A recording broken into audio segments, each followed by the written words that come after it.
a dream that is bigger than you.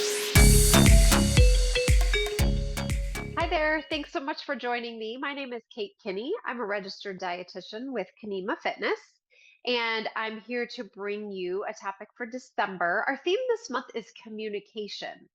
And one of the ways that we love to communicate or show our friends and family how much we love them is through food. And a very popular time to do that is in December, in the holidays. So I wanted to give you some ideas of some healthy, easy, and convenient ways to gift somebody food. So typically during the holidays, we tend to think about cookies, right? Everybody gets out all of their baking essentials and makes their favorite recipes of the season. It's interesting though, because so many of the clients and the people that I talk to are really concerned about all of the treats that are around and trying to maintain their health and their weight and such during the holidays. And when we bring out all that stuff and we bake a bunch of cookies, we're gifting it to our friends and family who might be trying to be careful as well. But also, then we have it sitting around our house and it's very tempting to us too. So, rest assured, there's going to be plenty of treats out there already. So, I was thinking maybe we could try a few different options for gifts that you might be able to make for your neighbors, kids, teachers, friends, and family. So, I have 5 different ideas for you. Some we're going to step through, some I'm just going to tell you about. So we're going to dig right in. The first one I want to show you is a whole wheat pancake and waffle mix. So this is instead of buying the Bisquick or the stuff in the box at the store, you could make a quick batch up yourself. Keep it in a Tupperware and you can have it on your own weekend mornings, or you can batch it up and put it in a cute little jar and gift it for the holiday. So really easy. This pancake and waffle recipe is based on white whole wheat flour. So we know whole wheat flours are a little bit healthier in the sense that they provide more fiber for us and some other nutrients that are naturally found in a whole grain product that tends to get taken away once the product is refined. So a white whole wheat flour, it's lighter in color, a little bit lighter in texture and flavor than a darker, than a regular whole wheat flour. So this particular recipe, you can make a big batch or you can scale it back if you want. So we're using 6 cups of this flour, and I dumped that in my bowl. A third of a cup of sugar, dumped it right in. We have 2 tablespoons of baking powder, 1 tablespoon of baking soda, and then 2 teaspoons of salt. Put it all in my bowl. And then you want to use a whisk because you really want this to mix up evenly. So I whisked it quite a bit actually, so that all of those ingredients get mixed up, and then you can fill your jar. So this is clearly just the mix for the pancake. So or the waffles if you have a waffle maker. So I would put the mix in here. The recipe provides instructions for a cup at a time. So if you get a pint mason jar, it's going to hold 2 of those cups, so you can get a bigger one and include a bigger batch. But I would measure it in by the cupful so they have the right amount when they're following the recipe. So put a nice lid on that. I like to gift it with a nice bottle of syrup or something like that. And it's a cute touch, I think, to like print up the recipe or handwrite it on here, because you need the instructions for once you have this mix. 1 cup of this mixes up with 1 egg, 1 cup of buttermilk, and a tablespoon of oil. And that's all that's needed. So I would mix those liquid ingredients first, add your cup of pancake mix, stir it up. Don't over mix it, just get rid of the lumps as best as possible.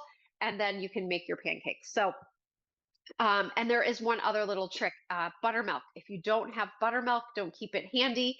Take 1 measuring cup, put in 1 tablespoon of lemon juice, fill the rest up with regular milk. I usually have a 1% milk around. Let it sit for a few minutes, and it's going to create that buttermilk for you, and then you can dump that in. So you would want to write that up on your card and gift it along with the pancake mix. Just so you know, this recipe came from a website called weelicious.com, WEELICIOS.com. You can search up whole wheat pancake and waffle mix. You can get the recipe yourself. Really straightforward and a really cute gift. I definitely have gifted this several times actually for Christmas. And if you do just big batches of it, it's so quick. You can make your jars really cute. You can put it in a gift bag with some syrup or something else that you want to do with it. So one done already. That is our waffle mix. Okay, so next we have another idea for a homemade seasoning. So there's a lot of different ways you could do this. You could make up, and you could Google homemade taco seasoning, for example. I prefer to look for some that are lower in sodium. So you could look that up, mix up a batch of that and gift it with, something else, a nice bottle of tequila or something else that would go along with Mexican. I actually am going to do a homemade pizza seasoning recipe. So I've got all my ingredients here for that recipe. So I'm going to take a little bowl here and I'm going to get a tablespoon and just go through the recipe. So it starts with 2 tablespoons of oregano. And I'm just going to dump this in a little bowl here. 1 tablespoon of dried basil. So these are all our delicious Italian pizza seasoning. 1 teaspoon of dried rosemary. And when you get to the bottom of a spice jar, save it. And that's the perfect thing to use to gift this particular seasoning mix. A teaspoon of dried onion flakes. So I've got like a minced onion here. A teaspoon of that. I'm sorry, tablespoon. We've done tablespoons all the way so far. Next, we need a teaspoon of garlic powder. And I know I have that here somewhere. Here we go. Teaspoon of this one, so a little bit lighter on the garlic powder. And then we're going to do a half a teaspoon of our pepper flakes, which everybody likes to sprinkle on their pizza. So this is an Old Spice jar that I had and peeled the label off. I used a little Goo Gone to get rid of the stickiness from the label.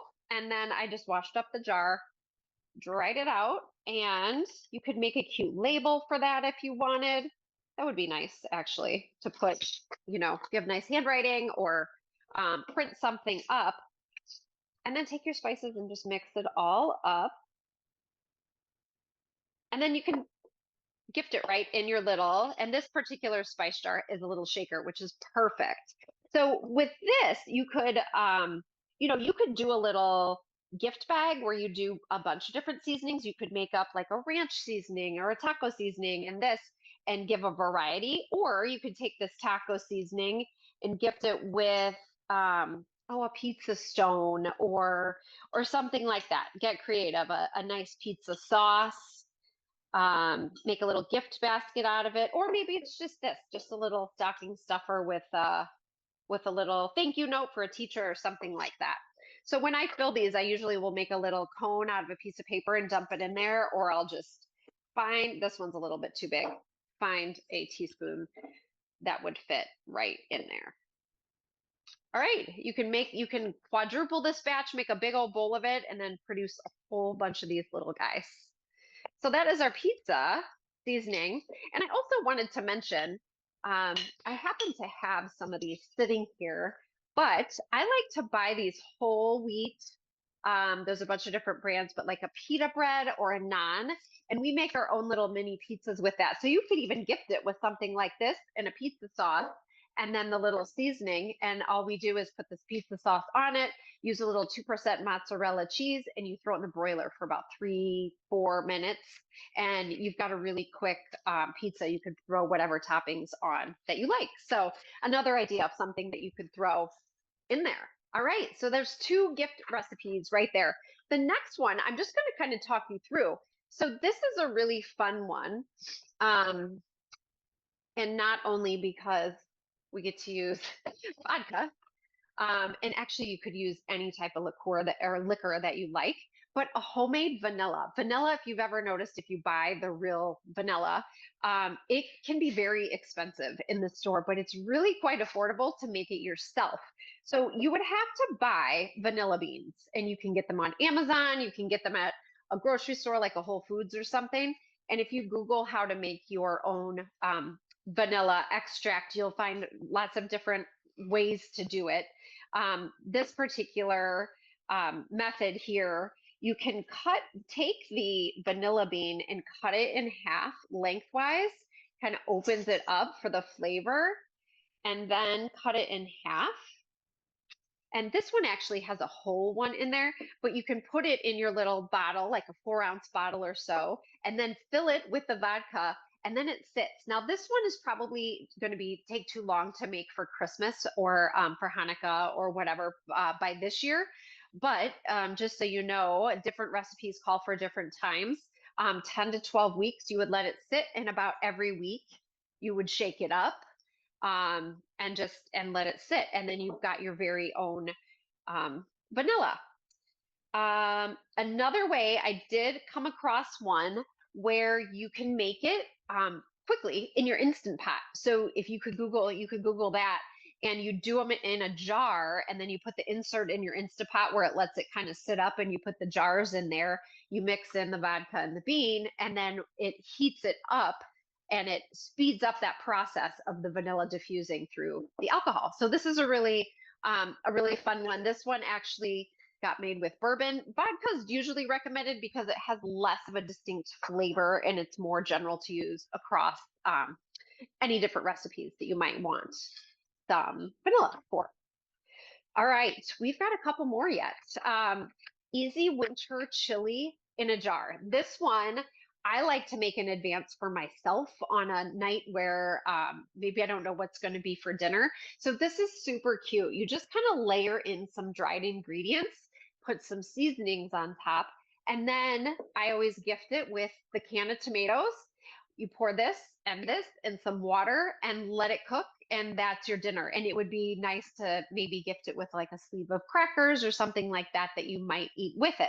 So in order to make this one, this happens to be from the same website that Weelicious.com. This is one of her recipes as well. So you could look up these ingredients exactly. I cut this recipe in half a lot when I make it. See, I keep all my ingredients for it together here. So the by cutting it in half, it's going to fit in a pint-sized jar, and it's going to serve 4 to 5 people. Otherwise, you can do it in a bigger jar, and you would get the bigger 28-ounce can of tomatoes to go with it. I already happen to measure this out. I'm starting with barley. Again, a really great whole grain, lots of fiber, lots of really good nutrition. It's going to be very satisfying in this chili. So this is a half a cup. I measured it to make sure that I had enough, and I had just enough for this. So half a cup of that. And then I want to get a third of a cup. And you have the option to do brown or green lentils. I actually found some red lentils, and I think they look really nice.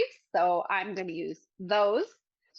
Lentils, again, it's a really great source of protein, really great source of fiber.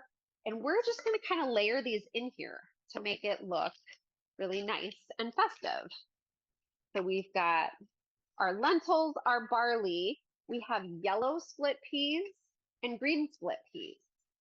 Those are next. So again, looks really nice. This is going to make a really hearty chili. It's obviously a vegetarian chili. I'm not putting any animal proteins in here, but it's really hearty with these peas and lentils and the barley. Very filling recipe, and it's really tasty. We're going to give it a lot of seasoning too. So I'm trying not to get peas all over my kitchen. Perfect. Okay, and here's the yellow. So you can assort those. If you do the bigger jar, you can split them in half and do more layers. It looks really nice.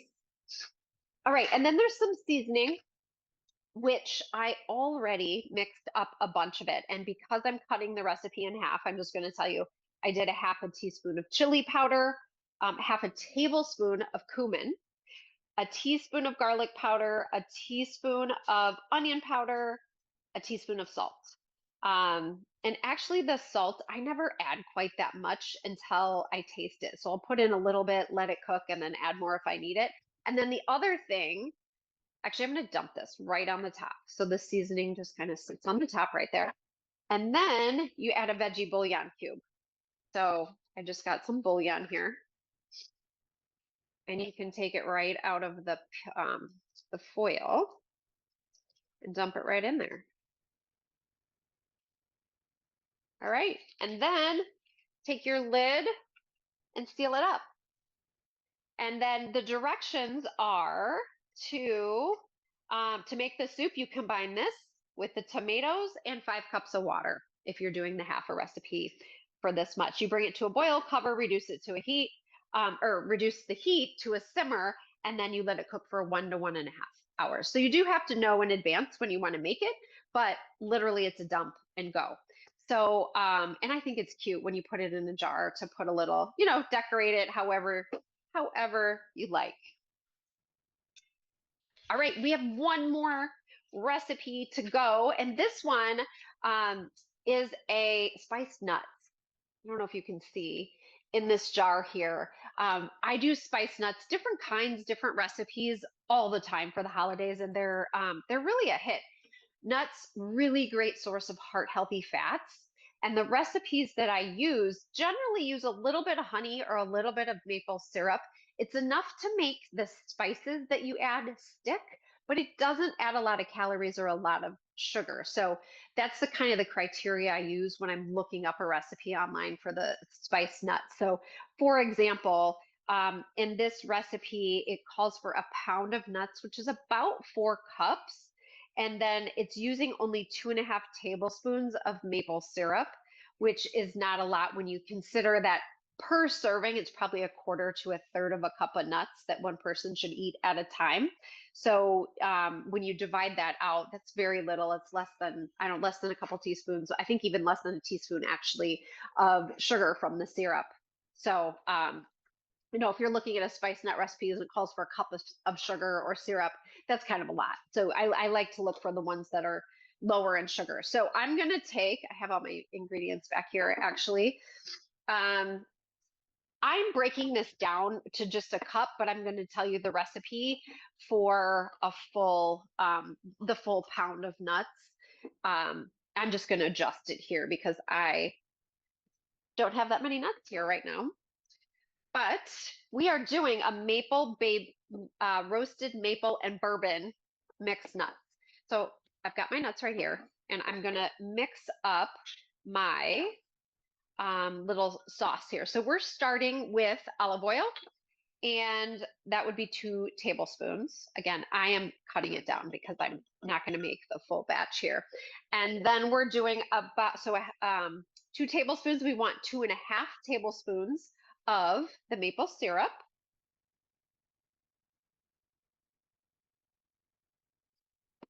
All right, and I always like to use like the real maple syrup, not the imitation stuff.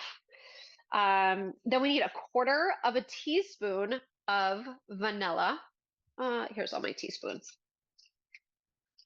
For this one, because I'm doing a bourbon roasted nut, I'm going to use my vanilla that was made with bourbon, and this is going to be just a splash for me because I've cutting the recipe down so much. We are going to do a half of a teaspoon of cinnamon. And then we need 1 3/4 teaspoon of salt.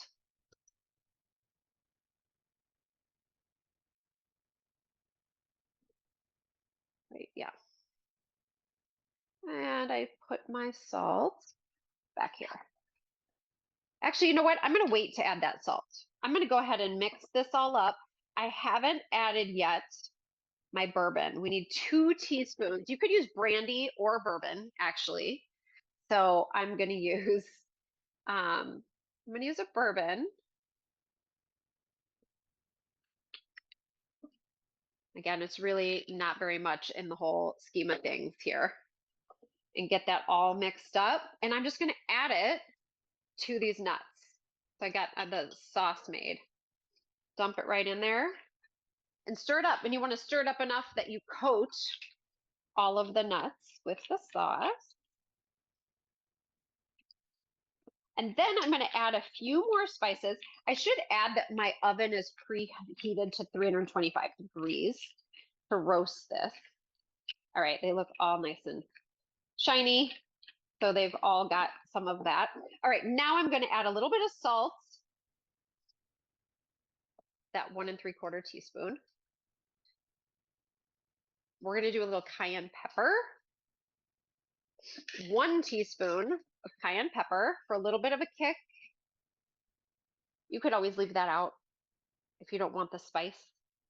And then finally, the recipe actually calls for 3 teaspoons of fresh rosemary. And I used that rosemary earlier. I'm just going to use the dried stuff. I don't have any fresh. And just check, yeah, 3 teaspoons.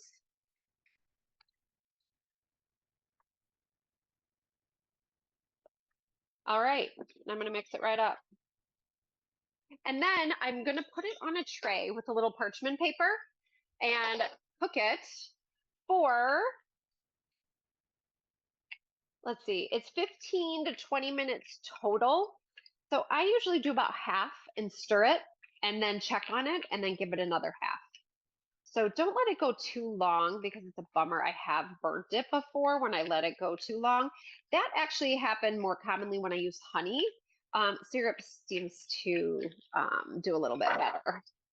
And I prefer the taste of syrup, so I like the recipes that use that. All right, you're just going to spread it around. For my nuts, right now I have walnuts and almonds.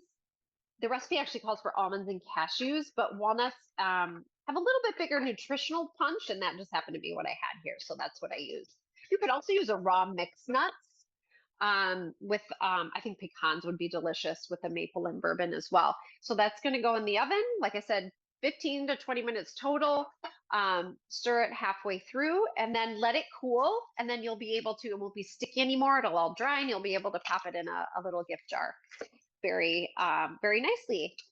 So that's all the ideas that I have for you this month. Thanks so much for checking in.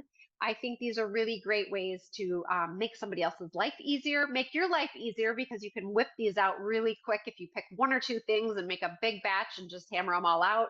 You can find mason jars at any of your grocery stores or Target or something like that. Great way to show people that you care over the holidays. Thanks so much for joining me, and I'll see you next time.